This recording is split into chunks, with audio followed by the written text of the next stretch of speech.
আপনি যখন কোন দুর্নীতিবাদের সন্তান যদি হন, চাইলেই তো আর আপনি বাপ বদলাই ফেলতে পারবেন না। কারণ আমার জন্ম হয়েছে আমার বাবা। কোথায় কত দুর্নীতি হয়েছে সেই কথাটা তাকে এখানে স্পষ্ট বলতে হবে, যার জবাব আমি সুরা হলতে লেগে পড়ার তোকলা যায়, ওই সুরার করে সুরা হলতে লেগে পড়ার তোকলা যায় আমারে ওইচ্ছে জানায় খেটা খেটায় 2 নম্বরই করুন। আসসালামু আলাইকুম দর্শক, দেশ ও দেশের বাইরে থেকে যারা এই মুহূর্তে ভিডিওটি ওপেন করেছেন সবাইকে অসংখ্য অসংখ্য ধন্যবাদ। দর্শক, প্রথমেই আপনারা দেখেছেন শিরোনাম, মাননীয় প্রধানমন্ত্রীর সাথে ব্যারিস্টার সুমনের দ্বন্দ্ব সৃষ্টি হয়েছে। কিন্তু কেন, কি নিয়ে এই দ্বন্দ্ব জানতে আপনাদেরকে অবশ্যই ভিডিওটা শেষ পর্যন্ত দেখতে হবে। দর্শক, প্রথমেই মাননীয় প্রধানমন্ত্রীকে প্রশ্ন করে বসেন ব্যারিস্টার সুমন। কি প্রশ্ন করে বসেন?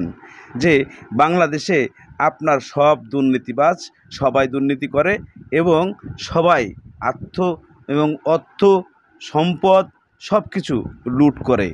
মাননীয় প্রধানমন্ত্রী বলছে আমাকে প্রমাণ করে দিতে হবে, আমি প্রত্যেকটার ব্যবস্থা নেব। চলুন আমরা সেই প্রশংসা গিয়ে দেখি। ওই সুরার করে সুরা হলতে লেগে পড়ার তোকলা যায়, ওই সুরার করে সুরা হলতে লেগে পড়ার তোকলা যায় আমারে ওইচ্ছে জানায় খেটা খেটায় 2 নম্বরই করুন। আমার ইও নাই জানায় কিলাই কিলাই পয়সা মারে দিন। আগে তো এটা জানতাম না, এখন তো আরো বেশি খবর ভাই। তখন খোঁজাটা ভাইতে জায়গা যে খেটা ইটা করে লুকাইয়া রাখতায়, এমডি আর আইতায় আর এমডি বার করতায়। এর লাগেই তো দেখুন হাজার হাজার কোটি টাকায় উন্নতি হয় না করে। আর আছে বললাই তো খাইন খাই নই, বললাই কিটা করে, বললাই উরু মাছ আমার খাই দিতেছে সব। আর সাথে কিটা করে বললাই 3 লাখ 4 লাখ ভাড়াদার রাখে। প্রতিটা এলাকাত বললার ভাড়াদার আছে। আর সাধারণ মানুষ যাইতে গেলে ভাড়াদারে কয় এই হর হর। এই ভাড়াদার আর বললাই মিললিয়া এলাকাটা শেষ করতেছ।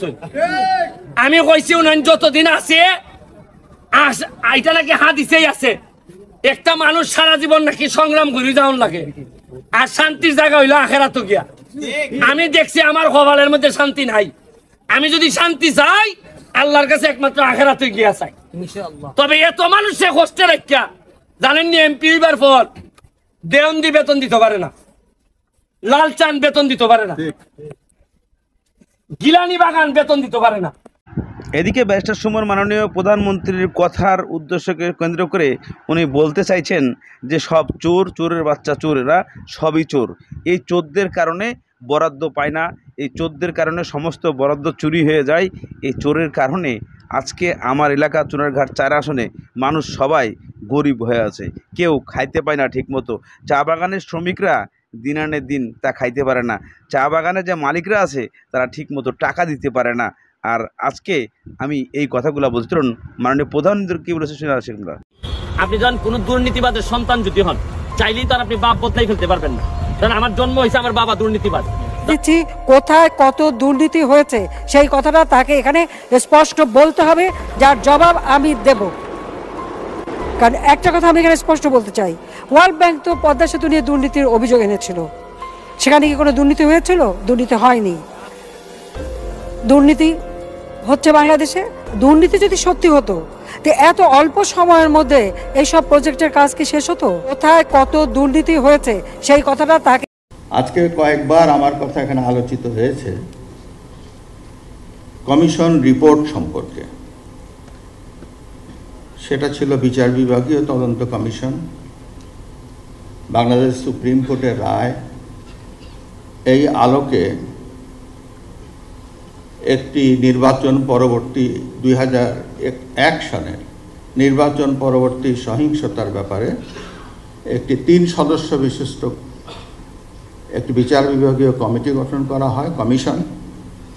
সেটার আমি প্রধান ছিলাম। আমার সঙ্গে একজন জয়েন্ট সেক্রেটারি ছিল আর একজন পুলিশের ডিআইজি ছিল। এই 3 সদস্য মিলে আমরা সরকার একটি কমিশন গঠন করে দেয়। এই কমিশন আমরা 1 বছর 3 মাস কাজ করেছি, যদিও সুপ্রিম কোর্ট সময় করে দিয়েছিল আমাদেরকে মাত্র 6 মাস। মাননীয় প্রধানমন্ত্রীর কথা শুনে অবাক হয়ে যান ব্যারিস্টার সুমন, কিন্তু ছেড়ে দেন না ব্যারিস্টার সুমন। প্রশ্ন একের পর এক করতেই থাকে। কিন্তু বর্তমানে আমাদের বাংলাদেশের প্রেসিডেন্ট চুন্নু সাহেব উনি বলেছেন যে আমরা 6 মাস 1 বছরে এত তদন্ত করা আমাদের পক্ষে সম্ভব ছিল না এবং সম্ভব করতে পারি নাই। কিন্তু ব্যারিস্টার সুমন উনি বারবারই একই প্রশ্ন করে যে বাংলাদেশে সবই চোর এবং প্রমাণ দেখায়, যেমন বেনজির আহমেদ, এমপি গোলাপ, আরও বিভিন্নভাবে নাম করতে থাকে। এদের কারণে বাংলাদেশের আজকে এই পরিস্থিতি এবং এই অবস্থা। এমপি গোলাপ এবং এই বেনজির আহমেদ এরা হাজার হাজার কোটি টাকা বাংলাদেশের আত্মসাৎ করেছে এবং বর্তমানের যে ফিফার সালাউদ্দিন আছেন উনিও এই টাকা মেরেছেন। আর কত এভাবে প্রমাণ দিতে থাকবেন? একটার পর একটা ব্যারিস্টার সুমন প্রমাণ দিয়ে যাচ্ছে, যা তার এলাকার মাহবুব আলী, বিমান ও পর্যটক মন্ত্রী মাহবুব আলী, উনি 10 বছর মন্ত্রিত্ব করেছেন, অথচ টাকার কোনো রাস্তায় দেখেন নাই। গ্রামে গাইয়া হয়ে রয়েছে, কোনো কাজ হয় নাই, খেতে পায় না জনগণ। সেইখানে আমাকে দেওয়া হয়েছে বরাদ্দর জন্য। আমি হাজার হাজার কোটি টাকা নিয়ে এসেও আমি কুল দিতে পারতেছি না। চলুন বর্তমানে এই প্রমাণের জন্য বেনজিরের আইনজীবী কি বলছে শুনে আসি। সকল ব্যাংক অ্যাকাউন্ট, ওনার বিও অ্যাকাউন্ট সবগুলি বন্ধ। তো একটা রানিং ব্যবসা যদি বন্ধ হয়ে যায় তারও তো একটা সোর্সের ব্যাপার আছে এবং ওনার অনেকগুলি ডিফেন্স আছে। বেনজির আহমেদের সম্পর্কে আপনারা জানেন যে গত কয় তারিখ একটা আদেশ হয়েছে, গত পরশু দিন ওনার বিরুদ্ধে একটা আদেশ হয়েছে। দুর্নীতি দমন কমিশন ইনকোয়ারি শুরু করেছে। এর আগেই ওই ইনকোয়ারির কার্যক্রম হিসাবে দুর্নীতি দমন কমিশন বিধিমালার বিধি 18 আর মানি লন্ডারিং আইনের ধারা 14 অনুযায়ী একটা আবেদন দায়ের করেছে অ্যান্টি কারাপশন কমিশন। ওনার স্থাবর সম্পত্তি অ্যাটাচমেন্ট আর অস্থাবর সম্পত্তি স্পেশালি ব্যাংক অ্যাকাউন্ট সহ ওনার বিও অ্যাকাউন্ট, ওনার কোম্পানির নামের ব্যাংক অ্যাকাউন্ট এগুলি জব্দ করা, ফ্রিজ করা। ব্যারিস্টার সুমন বলেন, আর কত প্রমাণ দিব মাননীয় প্রধানমন্ত্রী? এভাবে আমি একটার পর একটা প্রমাণ দিয়ে যাব, আপনি শুধু সঠিকভাবে বিচার করবেন এবং এর তদন্ত করাবেন, তাহলেই হয়তোবা বাংলাদেশে দুর্নীতি মুক্তি হতে পারে। কিন্তু এদিকে অন্য মোড় নিয়ে ঘুরতে চাচ্ছেন বেনজির আহমেদের আইনজীবী। বেনজির আহমেদের আইনজীবী মাননীয় প্রধানমন্ত্রীর কাছে এবং হাইকোর্টের কাছে অনুরোধ করতে চান যে বেনজির সমস্ত অ্যাকাউন্ট বন্ধ না করে 2-1টা খোলা রেখে তার বউ বাচ্চা চালানোর জন্য। ব্যারিস্টার সুমনেতে কি বলেছেন শুনে।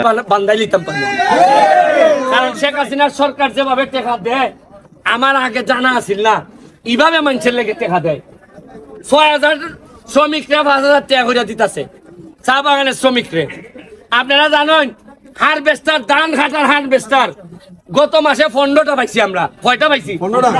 এক একটা হারভেস্টারের দাম 40 লাখ টাকা করে। এত বরাদ্দ আছে চিন্তা করতে পারত না, কিন্তু ওই সুরার করে সুরা হলতে লেগে বরাদ্দ গুলা জায়গা। আপনারা খারাপ কইতে পারেন আমারে যে বেটা এমপি গেছে, বেটা আমাকে ভ্যান চার্ট করে সেল লাগাই ঘুরতো, কিন্তু আমার ইটা দেখি তো আমি এখন আরো বেশি খবর পাই। এদিকে ব্যারিস্টার সুমন মাননীয় প্রধানমন্ত্রীর প্রশংসা করে উনি বারবার বলতেছেন যে মাননীয় প্রধানমন্ত্রী যেভাবে টাকা দেয়, মাননীয় শেখ হাসিনা যেভাবে টাকা দেয়, এই টাকাগুলা যদি আমরা গরিব অসহায় মানুষদের পিছনে খরচ করি তাহলে তারা একটু ভালো খেতে পারবে, ভালো পড়তে পারবে। কিন্তু সবই চোর, চোরের বাচ্চা চোর, সবাই চুরি করে এই দেশটাকে ধ্বংস করছে, মাননীয় প্রধানমন্ত্রীকে সর্বশান্ত করার চেষ্টা করছে। আমি ব্যারিস্টার থাকা পর্যন্ত কখনোই কোনো কারণে এই দেশটা ধ্বংস হতে পারবে না। আমি ব্যারিস্টার সুমন যেখানে সুযোগ পাবো হাত দিয়ে বসবো। দর্শক, আজকের মতো এখানেই শেষ করছি। ভালো থাকুন, সুস্থ থাকুন। যদি ভিডিওটা ভালো লাগে অবশ্যই শেয়ার দিয়ে যাবেন। ধন্যবাদ সবাইকে, ধন্যবাদ সব